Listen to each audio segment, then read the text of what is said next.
um estádio para construir.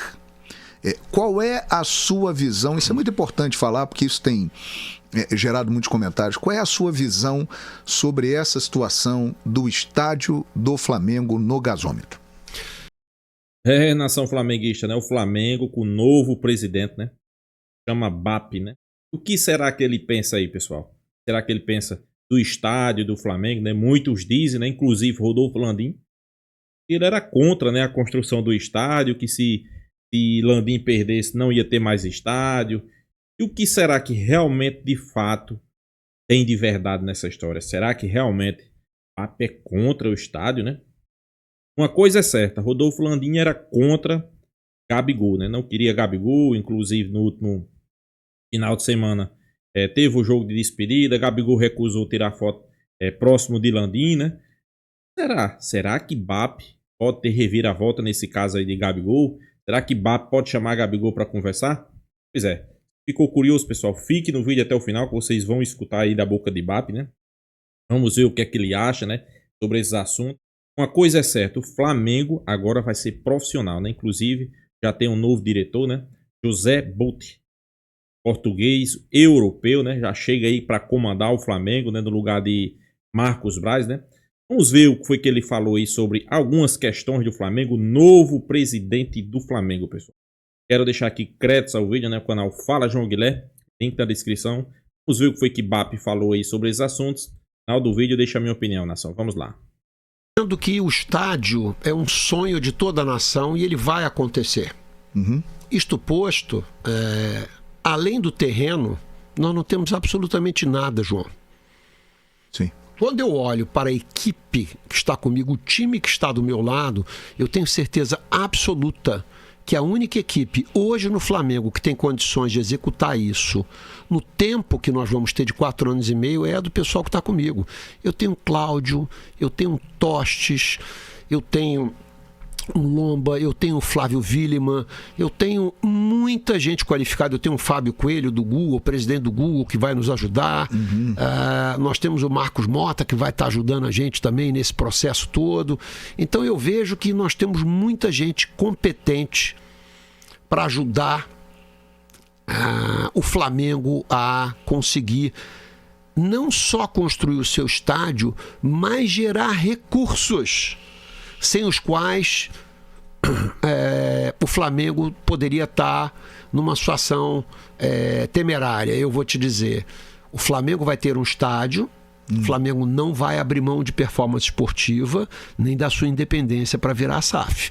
Então, se alguém pensa que vai usar o estádio como uma forma de ali na frente transformar o Flamengo em SAF, pode tirar o cavalo da chuva, porque não vai acontecer.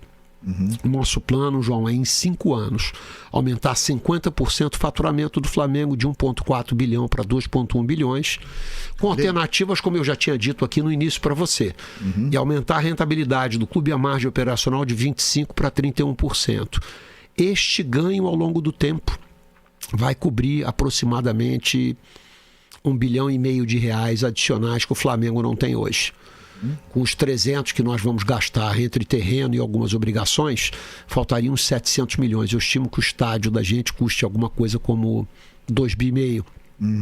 Aí você poderia endividar um clube que fatura mais de 2 bi, de 100 e poucos milhões hoje para 700, 750 milhões, que seria alguma coisa como 35%, talvez 40% do faturamento do clube. E aí o negócio estádio em si contribuiria com uma margem positiva para que a gente, ao longo do tempo, pagasse o estádio. Torcedor rubro-negro, quando dizem para você, nós vamos vender cadeiras cativas, você está antecipando receita futura do estádio. Então, você não vai ter esse dinheiro depois do estádio. Nós vamos antecipar os naming rights. Você tem que vender os naming rights. Tá certo? Que normalmente ninguém quer fechar contrato de naming right enquanto o estádio não está pronto, porque ele não tem um benefício. Você pode antecipar as receitas. Pode, sim, senhor. Há uma taxa altíssima e depois o estádio não vai ter a receita dos naming rights também. Então você tem aí algumas escolhas de Sofia. É melhor que o Flamengo gere resultados incrementais ao longo desse tempo, que garantam a hegemonia esportiva que a gente espera e a independência necessária do clube, qual seja não virar uma SAF. Então não basta encher o peito, estufar o peito e dizer nós vamos ter um estádio porque isso aqui é Flamengo. Apesar disso aqui ser Flamengo, João, sucesso só vem antes de trabalho no dicionário. Nós vamos ter que trabalhar muito, fazer muita coisa bem feita, diferente do que tem sido feito até hoje, para aumentar o faturamento do Flamengo, a rentabilidade do Flamengo, para que a gente construa o estádio e que nós jamais coloquemos em risco a performance esportiva do clube, nem a independência do clube podendo virar uma SAF. Vamos sempre lembrar da experiência dos clubes co-irmãos do Flamengo. São Paulo fez um estádio 17 anos sem ganhar nada. Sim. Alguém quer pagar esse preço de ficar 17 anos sem ganhar nada? Eu não quero. Eu entendo que rubro-negro nenhum aceitaria isso. Em 2012, João, o Corinthians era campeão da Libertadores e foi campeão mundial. E os corintianos diziam, nos aguardem que daqui a 2 anos teremos, além de tudo, o nosso estádio. Exato. Há um mês e pouco atrás eu escutei uma resenha corintiana na internet, que acontece às segundas-feiras à noite, e um dos chefes de torcida organizada dizia: se esse estádio é a razão de nós estarmos quebrados, vamos devolver esse estádio e tornar a jogar no Pacaembu, onde fomos felizes. Então veja, não basta apenas você sonhar. Você tem que saber fazer bem feito, para que você não incorra nos erros que alguns clubes já incorreram, de ficar tanto tempo sem ganhar nada. 11 de novembro de 2029. Como fazer isso sem endividar o Flamengo na construção desse projeto que orçam em 2 bilhões de reais? Eu entendo que vai ser mais para 2,5 do que 2. 2,5. Eu entendo que sim. Se eu tiver errado, eu ganho. Se eu me preparar para 2,5... melhor. Né? E for 2, melhor. Se eu me preparar para 2 e for 2,5, eu tenho que endividar o clube em 500 milhões no final. É verdade. Então você tem que mirar no número maior. Então tenta-se minimizar o número agora para parecer que é mais simples. Mas no mundo dos negócios, é melhor você sempre planejar uma situação, um cenário pior, porque se você tiver errado, você ganha. Mais uma razão de você crescer muito rapidamente as receitas do clube e melhorar a rentabilidade. Como é que você faz isso? Fazendo coisas de forma diferente das que você tem feito hoje, que são, de alguma maneira, as que eu te enumerei aqui, que o Flamengo pode e deve explorar, novos caminhos de novas receitas, sem o que eu entendo que vai ser muito difícil você fazer isso sem que você endivide o clube de uma maneira dramática. Quando você vai construir uma casa ou fazer uma obra desse tamanho, João, vamos tentar simplificar assim? Sim. Vamos imaginar que fossem 4 anos. Quando você constrói uma casa, se você construísse em 4 anos, 60% seria gasto nos últimos 2 anos. Você gasta mais no final. A ferragem é mais cara, os materiais de acabamento são mais caros. Então eu entendo que o Flamengo, no início, o Flamengo tem que acelerar o que ele pode de resultado, seja por crescimento de faturamento ou de rentabilidade operacional, para que ele não pegue dinheiro de forma nenhuma nos 2 primeiros anos. E se o Flamengo tiver que pegar dinheiro, João, ele pegue um incremento mês a mês ao longo do 3º ano, que é para você postergar o máximo que você puder o endividamento, porque o endividamento significa dizer você pagar juros, e os juros no Brasil nos últimos 10 anos tiveram sempre entre os 3 maiores do mundo. Então quanto mais nós pudermos postergar o endividamento do clube, melhor. Oxalá a gente consiga trazer esse incremento de receita e de resultado antes, para que você possa empurrar esse endividamento idealmente só para o 4º ano de construção. Isso seria o meu cenário ideal. Você tem uma frase histórica quando fala dos detratores. Qual é essa frase? Essa frase é para desespero dos detratores, dos cretinos hipócritas que nada sabem. Mengão, campeão da porra toda. Isso foi dito. Onde foi dito isso? Isso foi dito na comemoração da conquista da Copa do Brasil de 2013 no Lagum. Opa! E eu não sou uma pessoa de beber muito, sabe, João? Mas naquele dia eu exagerei um pouquinho. Sim. Porque foi uma conquista sensacional. Ela foi inesperada para o ano de 2013. Foi uma conquista que veio cedo demais. Um momento importantíssimo. Num momento importantíssimo. E havia muita pressão, muita gente dizendo que nós éramos neófitos, ingênuos, que essa história de pegar dinheiro para pagar a conta, que a gente devia comprar novos jogadores, que as contratações eram ridículas, que todos os jogadores estavam errados, que o Hernani era um bonde, brocador. que o brocador era um bonde, Artilheiro do Brasil, que o Paulinho, ele foi artilheiro do Brasil. Artilheiro do Brasil Quando ele não finalizava, a bola batia nele e entrava, era maravilhoso. Estava abençoado. Mas com todas as limitações que nós tivemos, nós fomos campeões. E o mais interessante é o seguinte, né, João? A minha origem ali nos últimos 20 anos, ela foi de mídia, de comunicação. Sim. Somos colegas. E aquilo ali, eu falei no plural, mas é muito interessante, né? Mas eu estava me referindo a uma pessoa só no mercado. Sim. Era somente uma pessoa. E eu usei detratores, cretinos, hipócritas, mas talvez o correto fosse detrator, cretino e hipócrita. Sim, era no singular. Era no singular, mas eu coloquei no plural para não fulanizar. Entendi. E na ocasião, eu fiquei muito surpreso, porque dezenas de pessoas vestiram a carapuça. Então, indiretamente, eu percebi que havia mais detratores do que eu imaginava. Uma legião, eu diria. Havia uma legião. E por que o João Guilherme está falando dessa sua frase dos detratores quando estamos falando de estádio para o Flamengo? Os detratores estão muito preocupados com o estádio do Flamengo? Eu entendo que tudo que é ligado ao Flamengo gera um desconforto imenso em quem não é Flamengo.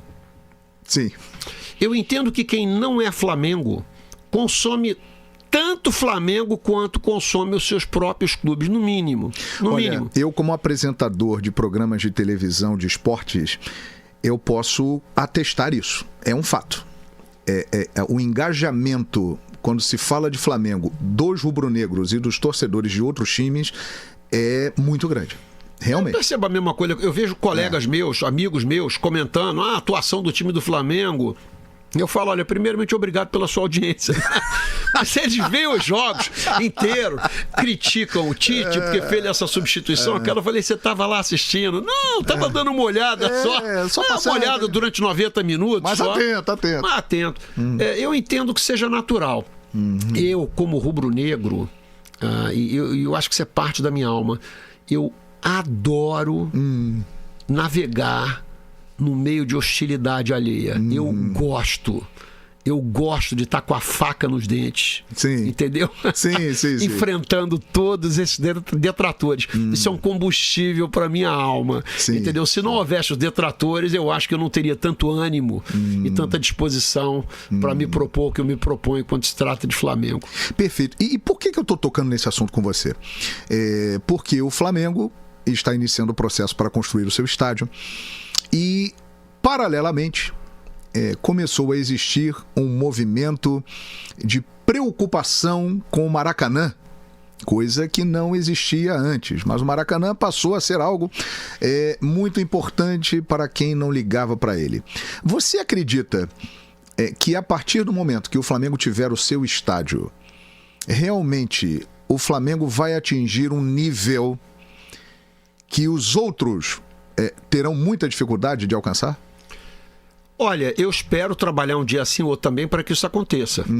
O desespero dos detratores. Isso. Mas eu não acredito, por exemplo, que o estádio do Flamengo e o Maracanã sejam necessariamente conflitantes. Eu não acredito. O Flamengo, no ritmo que está indo, vai disputar 78, vamos arredondar para 80 partidas por ano. Vai fazer 40 como mandante. Eu imagino que o Flamengo deva jogar no Brasil.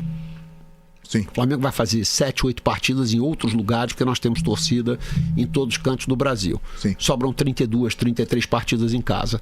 Nós podemos perfeitamente fazer 8, 10 no Maracanã e as restantes no nosso estádio.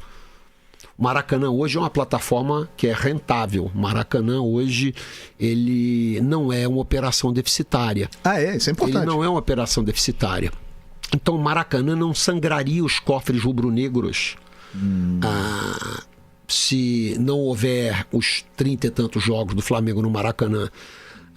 Nós podemos vender produtos casados de marketing.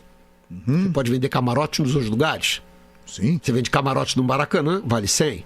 Você vender camarote no estádio do Flamengo, vale 200. Se você comprar os dois juntos, talvez você pague 280.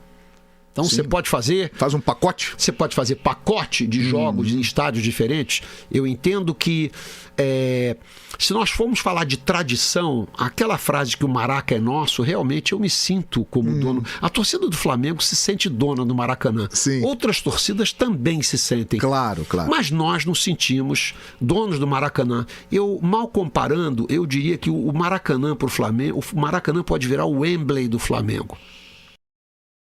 Nação flamenguista, né? Para aqueles que diziam que BAP era contra a construção do estádio do Flamengo, tá aí. Vocês escutaram com sua própria boca, né? Ele apenas joga mais limpo com a torcida, né, pessoal? Ele é a favor do estádio, joga mais limpa, é mais pé no chão, ele não deixa se levar por coisa que ele escuta, né? Só acredita naquilo que vê, né? Por exemplo, segundo Rodolfo Landim, como é que ia construir o estádio? Amy White, né, ia pagar aí cerca de 80%, né, ia construir o estádio e ia ficar com direitos durante 20 anos. Segundo o BAP, isso não existe. Nenhuma empresa vai querer antecipar Amy White para a construção do estádio, né. Se acontecer, mil maravilhas, né, mas ele disse que isso aí não existe. Isso aí não existe, né? Ele é a favor da construção do estádio. Ele quer aumentar esse faturamento do Flamengo em 50%. O Flamengo faturando 1,5 milhão, né? Mais ou menos, próximo disso. Podendo chegar a casa aí de 2,100. 2 bilhões e 100, pessoal. O prognóstico de BAP para o faturamento do Flamengo com o seu mandato, né? É um cara que iniciou, né, cavou o alicerce, talvez muitos não conheçam a BAP, mas BAP trabalhou ali com Bandeira de Melo, um cara que estava sempre do lado de Bandeira de Melo, inclusive Bandeira de Melo apoiou o BAP, né, para presidente do Flamengo. Então, pessoal, não é um louco que caiu de paraquedas, né? Eu vejo muitos noticiários, né, principalmente da mídia rival, né, principalmente dos rivais, né? É como se o Flamengo fosse mudar agora do vinho. Tem aquele ditado? Mudar da água para o vinho. O Flamengo vai ser o contrário. Vai mudar do vinho para a água. Pessoal, não é aquele cara que vai cair de paraquedas ali no Flamengo sem saber de nada, né? Um exemplo. Augusto Melo no Corinthians. O cara caiu de paraquedas ali. Com Deus nos acuda. Não sabia de nada, né? A verdade é essa. Não, pessoal. Trabalhou na época de Bandeira de Melo, foi onde iniciou tudo no Flamengo, né? A reformulação, a reconstrução, pagamento de dívida, né? Inclusive ele debate, né, dizendo que foi momentos difíceis, né? Onde o torcedor, nos primeiros anos da reformulação, da reconstrução, queria ganhar título, né? Mas ele, na verdade, sabia que não teria como conciliar título, pagar dívida, ou um ou outro, né? Por coincidência, o Flamengo chegou a ganhar a Copa do Brasil, ganhou o Brasileirão. Mas foi mais pela coincidência. Pra você ter noção, o ataque do Flamengo era o Bina, era Hernando Brocador, né? Por aí você tire, né? Volante, Márcio Araújo, entre outros, que eu não vou citar nome aqui, né? Mesmo assim, o Flamengo foi campeão. Mas tudo começou ali, pessoal. 2013, o Flamengo campeão da Copa do Brasil. Hernando Brocador fazendo gol de tudo que era jeito, né? Em cima, se eu não me engano, em cima do Atlético Paranaense. Mas... volto a dizer, BAP não é um cara que caiu de paraquedas. O cara tem história, né? E ficou muito tempo no Flamengo. É um presidente que você vê, ele é totalmente diferente de Rodolfo Landim. Rodolfo Landim é o quê? Sabe o que é isso aqui? Nariz empinado, pessoal. Como assim? Acho que vocês entendem aí o caso de Rodolfo Landim e Jorge Jesus. O cara é muito orgulhoso. O cara não quer dar o braço a torcer, não quer voltar atrás. Teve várias oportunidades de trazer Jorge Jesus de volta, não trouxe. Pegou birra agora com o Gabigol. Gabigol cabulou, saiu.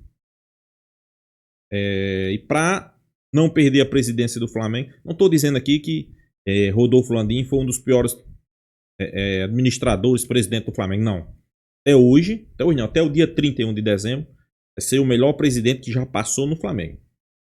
Mas tem continuidade, né? O cara se escondeu na construção do estádio, né? Só falava em construção do estádio, mas a gente sabe que a Ibape foi bem realista, abriu o livro com a torcida, foi sincero, né? Não é assim do dia para noite, tem que ter calma, não pode transformar o clube em SAF, concordo com ele, mas deixou bem claro, o estádio vai sair, né?